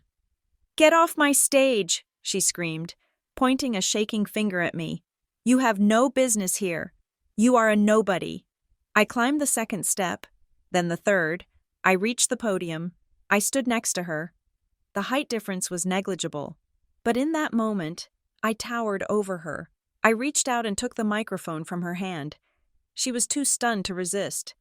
I turned to the crowd. I looked at the bankers. I looked at the socialites. I looked at the people who had laughed at me 5 minutes ago. Then I looked back at Elena, who was staring at me with a mixture of fury and terror. "You called for the representative of Aegis Prime," I said into the microphone, my voice echoing through the hall. I smiled. It was the smile Arthur had taught me. Cold, sharp, final. "I am here." The silence that followed my declaration was absolute. It was the kind of vacuum that exists in the split second after a bomb detonates, but before the shockwave hits. 300 people stared at me, their champagne glasses frozen halfway to their lips. The string quartet had lowered their bows. Even the air conditioning seemed to hold its breath. Elena stared at me. Her mouth was slightly open, her eyes wide. For a moment, she looked like a statue of shock. Then, a tremor ran through her shoulders, and a sound bubbled up from her throat. It started as a snort and erupted into a high-pitched, hysterical cackle. She threw her head back and laughed. It was a terrible, jagged sound that scraped against the crystal chandeliers. She laughed until she had to clutch the side of the lucite podium for support, wiping a tear from her eye with a manicured finger. "Oh, this is rich," she gasped, leaning into the microphone so her mockery boomed through the speakers. "This is truly the performance of a lifetime. Did you hear that? Everyone. My stepdaughter, who is currently living in a tenement and probably took the bus here, claims to be the representative of a $300 million private equity fund." She turned to the crowd, spreading her arms wide, inviting them to join in the ridicule. "Is this not the saddest thing you have ever seen?" she asked the room. "The delusion of grief. Poor Valeria. She has finally snapped. She put on a pretty dress and invented a fantasy world where she is relevant." A few people in the front row chuckled nervously, unsure of the protocol for witnessing a mental breakdown, but the majority of the room remained deadly silent. They were sharks. They smelled blood, but they were not sure whose blood it was yet. Elena turned back to me, her smile vanishing instantly, replaced by a sneer of pure venom. "Get off my stage," she hissed, her voice low and dangerous. "Security. Why is she still standing here? Drag her out and throw her in the gutter where she belongs." 2 burly guards in black suits started to ascend the stairs, their hands reaching for my arms. "I would not do that," I said calmly. My voice did not waver. I did not look at the guards. I looked straight at the tech console embedded in the podium. "Unless you want to explain to the Securities and Exchange Commission why you physically assaulted the authorized representative of your largest potential investor." The guards hesitated. The name of the SEC was a magic word that made even hired muscle pause. "She is lying," Elena screamed. "She is a fraud." "Am I?" I asked. I reached into my clutch and pulled out a sleek, silver flash drive. Before Elena could stop me, I jammed it into the USB port of the presentation laptop sitting on the podium. "You wanted a presentation, Elena," I said. "You wanted to show the world the true state of Sterling Meridian. Let us show them." I hit the enter key. On the massive screen behind us, the slide showing the optimistic green leaf logo flickered and vanished. The carefully curated bullet points about synergy and growth disappeared. In their place, a spreadsheet appeared. It was not a pretty spreadsheet. It was a raw, unformatted export from the company's internal accounting server, the shadow server that I had tracked down using the access codes Arthur had memorized 30 years ago, and the brute force decryption algorithms I had built at Ether Systems. The room gasped. It was a collective intake of breath that sucked the oxygen out of the ballroom. The numbers on the screen were red, violent, deep red. "What is this?"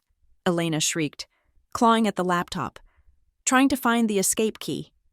"Turn it off. Technical support. Cut the feed." "That," I said, my voice booming over her frantic cries, "is the ledger for the Executive Consulting Fund you established 6 months ago in the Cayman Islands. It details $25 million in unauthorized transfers from the Employee Pension Fund." I clicked a button on the remote I had swiped from the podium. The slide changed. A scanned invoice appeared. It was for the charter of a private jet to Monaco, billed as Logistics Research, another invoice for a diamond necklace, billed as Office Supplies. "And here," I continued, pointing to the screen where the evidence of her gluttony was towering over her, "we have the renovation costs for your private villa in Tuscany, billed to the research and development budget. You did not cut the R&D budget to save the company. Elena, you cut it to build a swimming pool." The crowd was no longer confused. The bankers in the room were pulling out their phones, frantically texting their risk management departments. The board members were looking at each other with the pale, terrified expressions of men who realized they were accomplices. "Lies!" Elena screamed. She was pounding on the laptop now, her composure completely shattered. She looked like a trapped animal. "These are fakes. She photoshopped them. She is a hacker. Arrest her." "The metadata is intact," I said coldly, "and I have already forwarded copies to the district attorney and the federal financial regulators. They received the email 5 minutes ago." Elena froze. The color drained from her face, leaving her makeup standing out like a grotesque mask. She stared at me, her chest heaving. "You," she whispered, her voice shaking with rage. "You ungrateful little brat. You think this matters? You think you can embarrass me?" She straightened up. Trying to regain a shred of dignity, she smoothed her gold dress, though her hands were trembling violently. "So what?" she spat. "So I spent a little money. I am the owner. It is my company. I can spend it however I want. I will pay it back when I sell the clean energy division to Aegis Prime. The deal is going through, and I will still be the chairwoman." She looked at me with a defiant, desperate smirk. "You represent the buyer, fine. Then buy it. Give me the check, and get out of my sight." I looked at her. I felt a profound sense of pity. Not for her, but for the sheer magnitude of her ignorance. "There is no check, Elena," I said softly. "What? Aegis Prime is withdrawing the offer," I announced. "We are not buying the clean energy division." "You cannot do that," she shouted. "We have a verbal agreement." "We are not buying it," I said, stepping closer to her, invading her space until I was looking down into her panicked eyes. "Because you cannot sell it." Elena laughed. A short, nervous bark. "Of course I can. I own 51% of the shares. I have the controlling interest. I can sell this entire building if I want to." "No," I said. "You do not." "I have the will," she screamed, her voice cracking.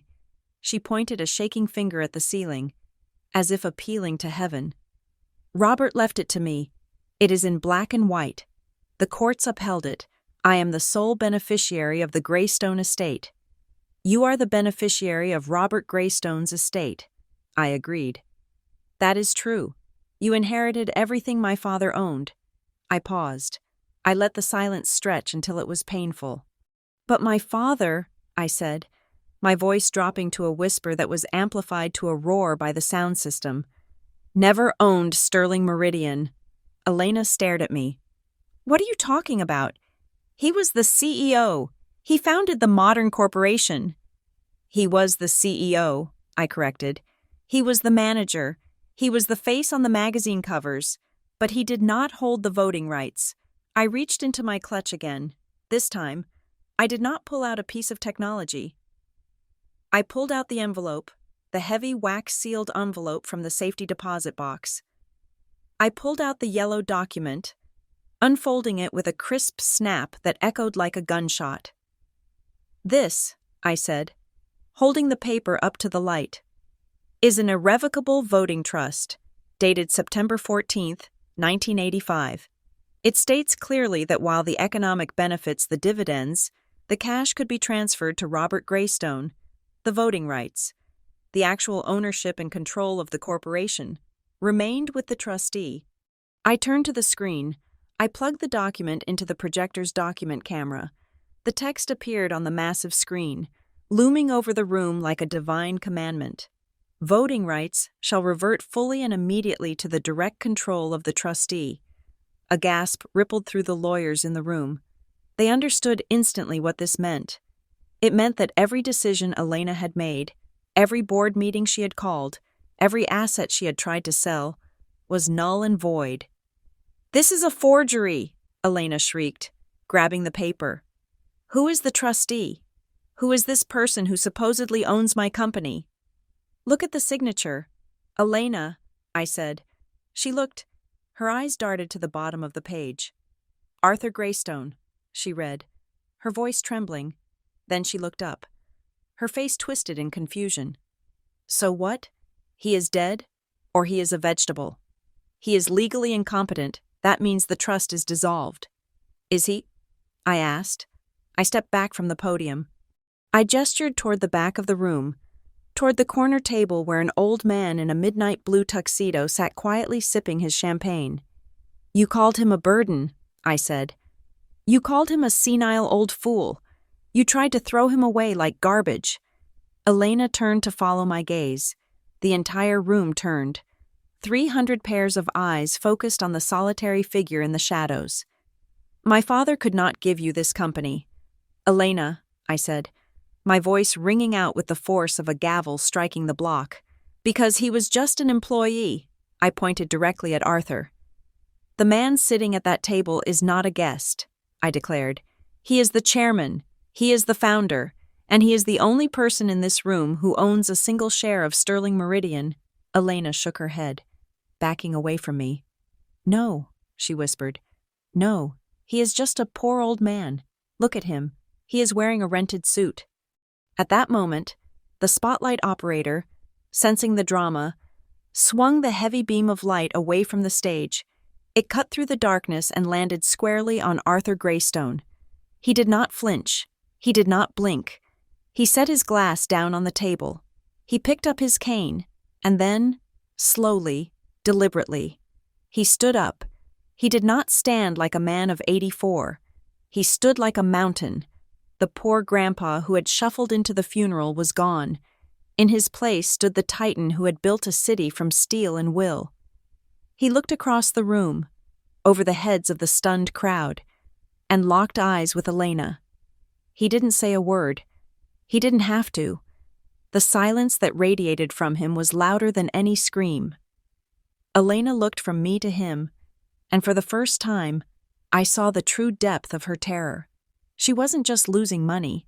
She was realizing that for the last 6 months, she had been living in a cage with a lion, thinking it was a house cat. "He is awake," I said to her, leaning in close so only she could hear the final nail being driven into her coffin. "And he is very, very disappointed with your performance review." I stepped back, leaving her alone on the stage, shrinking under the weight of the giant she had tried to erase. The room waited, breathless, for the king to speak. The spotlight did not just illuminate Arthur Greystone. It seemed to feed him. For the last 6 months, I had watched a man who shuffled when he walked, who spilled soup on his chin, and who asked me every day if it was Tuesday. I had lived with the husk of my grandfather, but now, in the center of the Gold Coast room, the husk cracked and fell away. Arthur did not merely stand up. He unfolded. It was a geological event, like a mountain rising from the sea. The curvature of his spine straightened with a sickening pop that I felt rather than heard. The shoulders that had been hunched under the weight of feigned dementia broadened, stretching the fabric of the midnight blue tuxedo until it looked like a superhero's cape. He picked up his cane. He did not lean on it. He held it by the center of the shaft. swinging it casually at his side. It was no longer a medical device. It was a baton. It was a weapon. He took his first step toward the stage. The silence in the room was heavy, thick with the smell of collective fear. The bankers, the lawyers, the socialites, these people were predators who prided themselves on sensing weakness. But they were confusing weakness with dormancy. They had poked a sleeping bear, and now they were watching it bare its teeth. As Arthur walked down the center aisle, a path cleared before him. It was not polite. It was primal. People scrambled backward, knocking over chairs and spilling drinks in their haste to get out of his orbit. They pressed themselves against the walls, terrified of making eye contact with the man they had laughed at 10 minutes ago. I stood on the stage. Watching him approach, I felt a surge of pride so hot it burned my throat. This was the blood that ran in my veins. This was the Greystone legacy. Elena stood frozen at the podium. She looked like a bird that had been mesmerized by a cobra. Her hand was still gripping the microphone, her knuckles white, but she seemed unable to speak. She watched him come closer, her eyes widening with every step he took. Arthur reached the base of the stairs. He did not look at the crowd. He did not acknowledge the whispers. His eyes were locked on Elena. He climbed the stairs. 1, 2, 3. He moved with the heavy, inevitable momentum of a glacier. When he reached the platform, he walked past me, giving my hand a brief, warm squeeze, and stood directly in front of my stepmother. He was taller than her. I had forgotten that. In his senile state, he had always made himself look small. Now, he towered over her, casting a long shadow that swallowed her golden dress. He didn't need the microphone. He didn't need the speakers. He took a breath, and when he spoke, his voice was a deep, resonant baritone that vibrated in the floorboards. It was the voice that had commanded steel mills and silenced union riots 50 years ago. "I have been watching you, Elena," he said. It wasn't a scream. It was a statement of fact, delivered with the terrifying calm of a judge reading a death sentence. "I watched you turn my house into a museum of your own vanity," Arthur continued. "I watched you treat my employees like serfs, and I watched you treat my son, my only son, like a purse that you could reach into whenever you wanted to buy a new toy." Elena stepped back, her heel catching on the hem of her dress. She stumbled, clutching the podium to stay upright. "Arthur," she stammered, her voice high and breathless. "You are confused. You should be in bed. The doctors said what I paid them to say." Arthur cut her off. The interruption was sharp, like a slap. "Do not speak to me of doctors. Speak to me of competence. Speak to me of loyalty." He took another step toward her. She shrank away, moving until her back was against the projection screen that still displayed the damning spreadsheet of her embezzlement. "I let Robert run this company because he was my son," Arthur said, his voice echoing through the hall. "I let him play store. I let him pretend he was the king because I wanted him to be happy. I knew he was weak. I knew he had a soft heart. But I thought he had enough sense to keep the wolves out."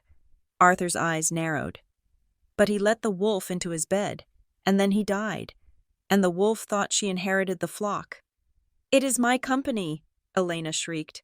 It was a desperate, feral sound. "I have the title. I have the papers. You are just a senile old man who belongs in a home." Arthur laughed. It was a dry, humorless sound. "You want papers?" he asked. He reached into the inner pocket of his tuxedo. He pulled out a thick, leather-bound folder. It was old. The leather was cracked, and the edges were worn smooth by time. It smelled of tobacco and history. He threw it onto the table in front of the podium. It landed with a heavy, dull thud that sounded like a gavel striking a block. Dust motes danced in the spotlight. "Read it," Arthur commanded. Elena stared at the folder. She didn't move. "Read it," Arthur roared. The sound was so loud that the feedback from the speakers screeched in protest. Elena reached out with a trembling hand and opened the folder. Her eyes darted across the first page. I watched her face. I saw the blood drain out of it until she was the color of ash. She whispered, this is the original corporate charter. Dated 1976, Arthur said cold. Article 1, Section 1, read it aloud, so your friends can hear. Elena shook her head. Mute. Read it, Arthur said again. His voice dropped to a terrifying whisper. Elena swallowed hard. She looked at the paper, her vision blurring with tears of panic. The supreme ownership of the Sterling Meridian entity, she read, her voice barely audible, including all subsidiaries, future acquisitions, and intellectual property, shall reside in perpetuity with the founder, Arthur Greystone. She paused, choking on the words. Keep going, Arthur said. Any transfer of executive power, Elena continued, a sob catching in her throat, is temporary and subject to immediate revocation by the founder. No asset exceeding $1 million in value may be sold, transferred, or liquidated without the wet ink signature of Arthur Greystone. Any transaction lacking this signature is void ab initio. Arthur reached out and tapped the page with his finger. Void ab initio. Do you know what that means? Elena. You did not go to law school, did you? You were too busy shopping. He leaned in close to her. It means from the beginning, he said. It means it never happened. It means every check you signed, every house you bought, every piece of jewelry you are wearing right now is all theft. It is all mine. Elena looked up at him, tears streaming down her face, ruining her makeup. But the value the company is failing, the stock is down, even if you own it. It is worth nothing. We are drowning in debt. Arthur smiled. It was the smile of a man who held a royal flush against a pair of twos. You think Sterling Meridian is just the factories and the office buildings? He asked. You think my wealth is tied to the stock ticker you watch every morning? He turned to the audience. He looked at the bankers who were still holding their phones, freezing in their tracks. You all looked at the public filings. Arthur addressed the room. You looked at the domestic accounts. You saw a company worth perhaps $400 million on a good day, and you thought that was my empire. He turned back to Elena. I have been investing since before you were born. Girl, he said. I moved profits into diversified holdings in 1980. I bought land in Silicon Valley when it was just orchards. I bought lithium mines in Australia before anyone knew what a battery was. I hold controlling stakes in logistics firms in Singapore and pharmaceutical labs in Zurich. He gestured to the folder. Turn to the last page. The consolidated balance sheet of the Greystone Family Trust, the trust you tried to lock out of the building. Elena turned the pages. Her hands were shaking so badly she almost ripped the paper. She got to the last page. She stared at the bottom line. Her eyes bulged. She stopped breathing. That is not possible, she whispered. That is $7 billion, Arthur said. The room gasped. It wasn't a ripple this time. It was a wave. $7 billion. That wasn't just wealth. That was gravity. That was enough money to buy the entire city block the hotel stood on. You were fighting over crumbs, Arthur said, his voice filled with disdain. You were scraping the bottom of the barrel, selling my life's work for pennies, while the real fortune was sitting in a vault you were too arrogant to look for.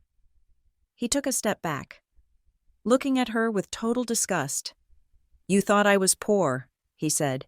You thought my frayed coat was a sign of failure.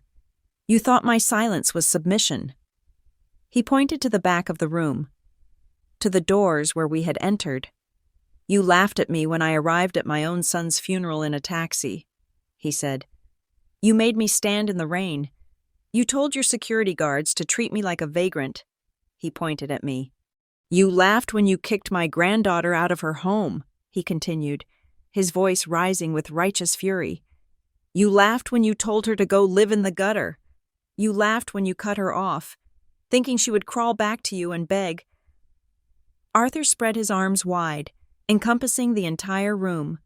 The luxury, the champagne, the golden dress, the lie that was Elena Sterling. Well, here we are, Elena, Arthur Greystone thundered. I am standing on your stage. I am holding the deed to your life, and I have 7 billion reasons why you are finished. He leaned in one last time, his face inches from hers. Go ahead, he whispered. Laugh now. Elena did not laugh. She made a sound like a dying engine. Her legs gave out. She collapsed onto the stage, a heap of gold silk and ruined ambition, sobbing into her hands. Arthur looked down at her for a moment, then turned his back. He walked over to me. He didn't look triumphant. He looked satisfied. He looked like a man who had finally cleaned a stain off his floor. Valeria, he said, his voice returning to a normal volume, calm and steady. Do you have the pen? I reached into my purse. I pulled out the cheap, plastic fountain pen he had been clutching at the funeral, the one Elena had mocked. I have it, Grandpa, I said. Good, he said, because I have some firing to do. The double doors at the entrance of the Gold Coast room flew open with a violence that made the crystal chandeliers tremble. This was not the entrance of a guest, nor was it the entrance of a caterer. It was the arrival of the executioners. A phalanx of men in charcoal suits marched into the ballroom. They did not look like the socialites who filled the room. These men looked like sharks who had smelled blood in the water. Leading them was Marcus Sterling, no relation to Elena, but the senior partner at Sterling, Vance, and Croft, the most terrifying corporate litigation firm in Chicago. Behind the lawyers walked 4 officers from the Chicago Police Department's Financial Crimes Division, their badges catching the fractured light of the room. The crowd parted instantly. The silence that had fallen over the room when Arthur stood up now deepened into a suffocating vacuum. The only sound was the rhythmic thud of leather shoes on the parquet floor as the legal team approached the stage. Elena was still slumped on the floor, a pile of gold silk in ruin, but at the sight of the police, she scrambled to her feet.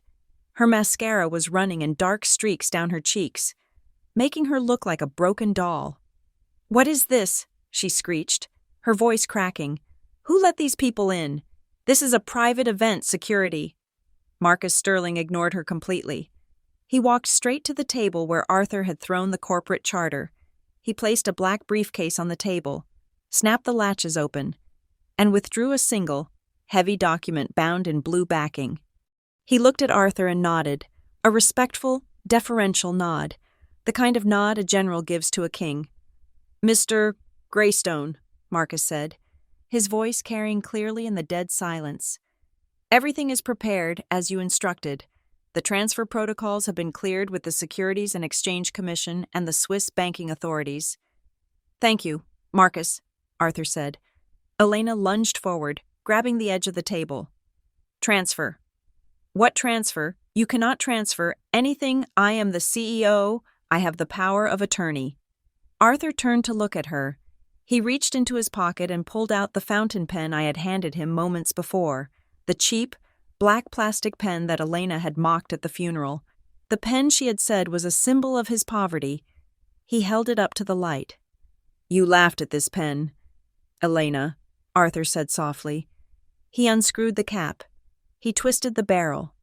The black plastic casing clicked and slid off, revealing a body of solid, brushed platinum underneath, engraved with a presidential seal. "You see only the surface of things," Arthur continued, his voice rising. "You saw a plastic shell and thought it was garbage, just like you saw an old man and thought he was weak. But this pen was given to me by the President of the United States in 1982, after I advised the administration on the steel crisis.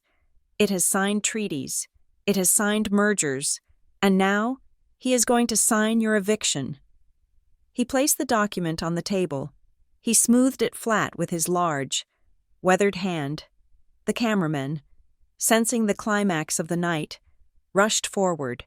The red lights of the live streams were blinking furiously. Thousands of people, perhaps millions, were watching this moment. Arthur looked directly into the camera lens. He stood tall, his chest expanding, his presence filling the entire room. "I, Arthur Greystone," he declared, his voice booming like thunder, "founder and chairman of the board, being of sound mind and absolute authority, Hereby enact the immediate transfer of 100% of the controlling shares of Sterling Meridian. A gasp went through the room. 100%. It was a total purge. Furthermore, Arthur continued, not breaking eye contact with the lens, I am liquidating the entirety of my personal holdings, the blind trusts, the offshore accounts, and the real estate portfolios, totaling a verified value of $7 billion. Elena let out a whimper. It was the sound of a wounded animal realizing the trap has closed. And I designate, Arthur roared, pointing the platinum pen at me, my sole beneficiary, the only person who stood by me when the world thought I was nothing, the only person who possesses the integrity to wield this power. I transfer it all, every cent, every share, every brick, to my granddaughter, Valeria Greystone. No! The scream tore out of Elena's throat. It was primal, abandoning all pretense of dignity. She lunged across the table. Her clawed hands reached for the document, desperate to rip it, to eat it, to destroy the piece of paper that was erasing her existence. It is mine, she shrieked. You cannot give it to her. She is nothing. She never touched the paper. Before her fingers could graze the blue backing, two of the private security guards men who had realized in the last 5 minutes who actually signed their paychecks intercepted her. They grabbed her arms, pulling her back with professional, ruthless efficiency. Let me go, she screamed, thrashing against them. I am Elena Sterling. I am the chairwoman. Hold her, Arthur commanded. He didn't even look up. He leaned over the table. He positioned the pen. The room held its breath. This was it, the point of no return. Arthur pressed the nib to the paper. The sound of the scratch was audible in the silence. It was a sharp, aggressive sound. He signed his name with a flourish, a signature I had seen on 1,000 birthday cards. But never like this. This was a signature of fire and iron. Arthur Greystone. He lifted the pen. It is done, he said. He capped the pen and slid the document toward the lawyer. Marcus Sterling checked the signature, nodded once, and stamped the page with a heavy, official seal. Thud. The sound of the stamp was the sound of a guillotine blade dropping. The transfer is effective immediately, the lawyer announced. Valeria Greystone is now the majority shareholder and sole owner of the Sterling Meridian conglomerate. The shift in the room was palpable. It was physical. The air pressure changed. Everyone turned to look at me. I was no longer the girl in the red dress crashing the party. I was the sun around which their entire solar system now revolved. But I was not looking at them. I was looking at Elena. She had stopped screaming. She hung limp in the grip of the guards, staring at the stamped document with dead, hollow eyes. The fight had left her. The reality was setting in.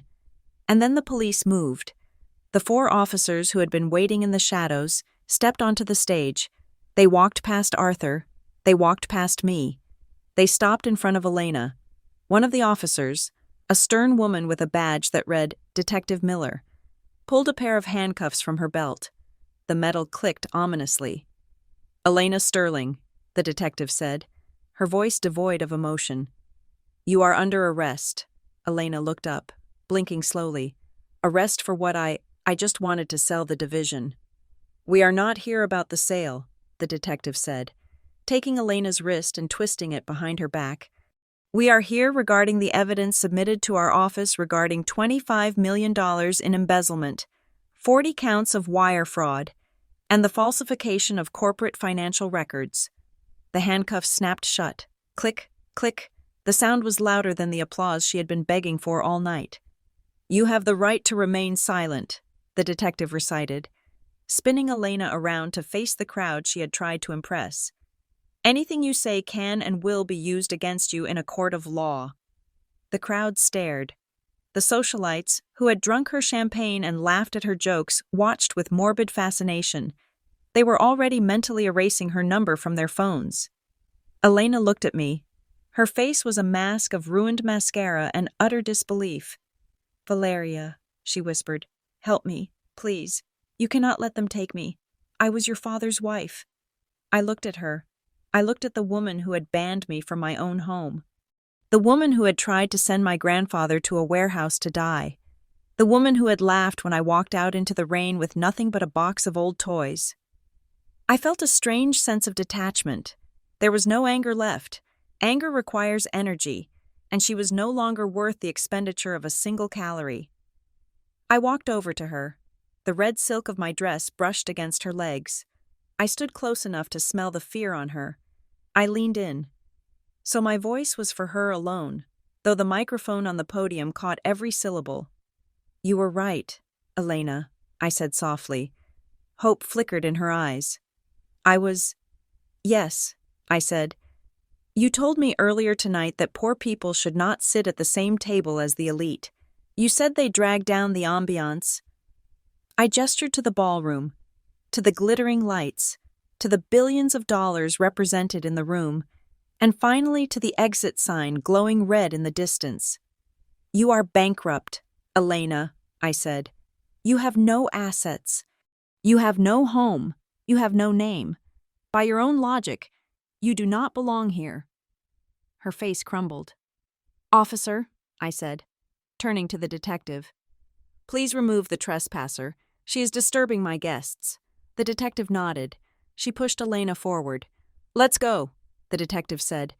Elena tried to dig her heels in, but it was useless. As they dragged her across the stage, past the podium where she had planned her triumph, she let out one last, ragged sob.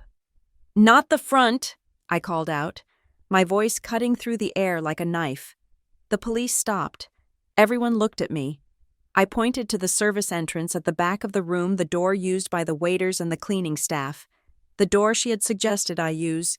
"Ms. Sterling does not meet the dress code for the main lobby anymore," I said, my voice ice cold. "Take her out through the back. The garbage truck is waiting." The detective corrected her course. They marched Elena Sterling, the Queen of Chicago, toward the kitchen doors. The last thing she saw before the doors swung shut behind her was me, standing center stage next to my grandfather, holding a glass of champagne that Arthur had just handed to me. I didn't smile. I didn't wave. I just watched her disappear. The doors closed. For 3 seconds, the room was silent. And then, Arthur Greystone raised his glass. "To the new chairman," he said, and the applause began. It started slow, then built into a roar. A thunderous ovation from 300 people who suddenly realized that the only way to survive the winter was to bow to the new sun. The party did not end with music. It ended with the heavy, finalizing slam of a police cruiser door, a sound that echoed off the limestone facade of the Drake Hotel like a judge's gavel. I stood on the balcony of the Gold Coast room, shivering slightly in the night air, watching the flashing blue lights fade into the traffic of Lakeshore Drive. Elena Sterling, the woman who had terrorized my father, erased my history, and tried to bury my grandfather in a pauper's grave, was gone. She was no longer a chairwoman. She was no longer a socialite. She was case number 492B at the Cook County Detention Center. The ballroom behind me was emptying rapidly. The guests, realizing that the free champagne now came with a heavy side order of guilt in association with a felon, scurried away like cockroaches when the kitchen light is turned on. They did not look at me as they left. They were too afraid. They knew that the new queen had a long memory, and they were already calculating how many apologies they would have to write in the morning. I turned back to the room. Arthur was sitting at a table, eating a canapé with gusto. He looked up at me and winked. "The garbage has been taken out," he said, wiping a crumb from his tuxedo lapel. "Now the real work begins." He was right. The adrenaline of the confrontation faded, replaced by the cold, heavy reality of responsibility. We had won the war, but the kingdom was in ruins. The next morning, at 8 o'clock sharp, I walked into the headquarters of the company formerly known as Sterling Meridian. I did not take the elevator to the executive suite immediately. I stopped in the lobby. I looked at the massive silver lettering on the wall behind the reception desk. "Sterling Meridian. Get a crowbar," I told the head of facilities, who was standing beside me, trembling in his boots. "Excuse me, Ms. Greystone," he asked. I said, "Get a crowbar," I repeated calmly. "And a ladder." 10 minutes later, in front of the gathered staff who had whispered rumors of my return, I climbed the ladder. I didn't wait for a workman. I jammed the iron claw behind the letter S of Sterling. With a grunt of exertion that felt more satisfying than any speech, I wrenched it off the wall. It clattered to the marble floor with a deafening crash. "Take it all down," I commanded, handing the crowbar to the facilities manager. "Burn the stationery, delete the email signatures, melt down the plaques. As of this moment, the name Sterling does not exist in this building." "What should we order to replace it, ma'am?" he asked. "Greystone Legacy," I said. The rebranding was swift and brutal. I spent the next month living in the office. I didn't sleep in the master suite Elena had built. I turned it into a break room for the staff. I fired every single executive who had been hired during Elena's reign of vanity, the wellness consultants, the brand ambassadors, the sycophants who couldn't read a balance sheet. In their place, I made phone calls. I called the CFO who was driving a cab because he was too old to get hired elsewhere. I called the engineers who had been pushed into early retirement. I called the project managers who had quit in disgust. "Come home," I told them. "We are building engines again, not yachts." The return of the old guard was emotional. I saw grown men cry when they walked back into their old offices and saw that I had reinstated the clean energy division as the company's primary focus. We weren't just a business anymore. We were a family that had survived a siege, the stock market, initially panicked by the arrest and the volatility, stabilized within 2 weeks. Then, as we released our new roadmap, focused on sustainable infrastructure and long-term value rather than quarterly tricks, the stock began to climb. It didn't skyrocket like a bubble. It rose steadily, like a tide, backed by the $7 billion of capital Arthur had injected to wipe out our debt. But the sweetest victory wasn't on the trading floor. It was in a small, leafy suburb, just north of the city. I had tried to convince Arthur to move back into the main Greystone Manor. He had refused flat out. "That house is a museum. Valeria," he had said. "It is full of ghosts and drafty corridors. I am 84 years old. I want to be warm." So we bought a place, not a mansion. It was a sprawling, single-story stone villa, tucked away behind a wall of oak trees, just a 5-minute walk from the smaller house I had bought for myself.